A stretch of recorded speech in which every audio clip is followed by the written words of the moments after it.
informer, c'est notre devoir, mesdames et messieurs. Bonjour et bienvenue dans ces bulletins d'actualité. Ouvrons ces bulletins d'information avec la politique. Le président de la République, Félix Tshisekedi, a effectué une visite d'inspection de travaux de réhabilitation de homes des étudiants de l'université de Kinshasa. Félix Tshisekedi est allé se rendre compte de l'état d'avancement de ces travaux, ont annoncé les sources proches de la présidence. Selon les programmes tracés, le président de la République s'est également rendu sur de différents chantiers des sauts de moutons pour se rendre compte de l'évolution des travaux.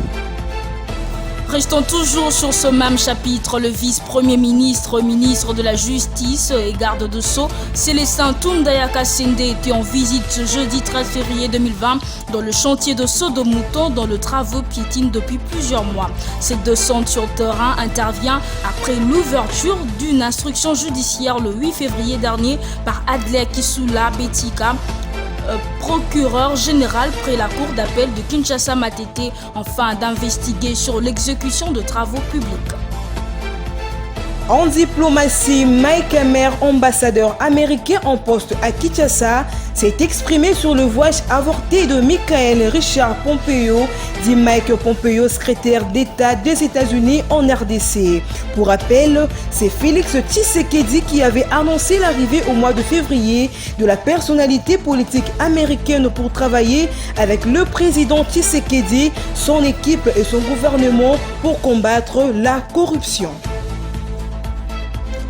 Autre chose à présent, les autorités provinciales du Haut-Katanga font état de l'invasion de la police zambienne le week-end dernier dans les territoires de Sakanya. Ces policiers, d'après les autorités, sont arrivés sur les sites miniers de Lanchi en frontière avec la Zambie. Le gouvernement n'a pas donné la cause de cette invasion, préférant dire simplement état donné la présence accrue de creuseurs artisanaux à Lanchi, situation qui a poussé la police zambienne à vouloir empiéter sur notre territoire.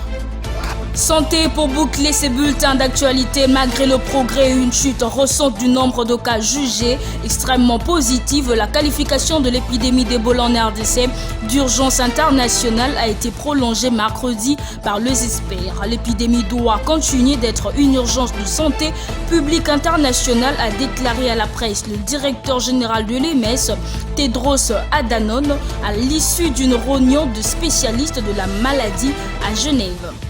C'en est fini pour ce bulletin d'actualité. Merci de nous avoir suivis.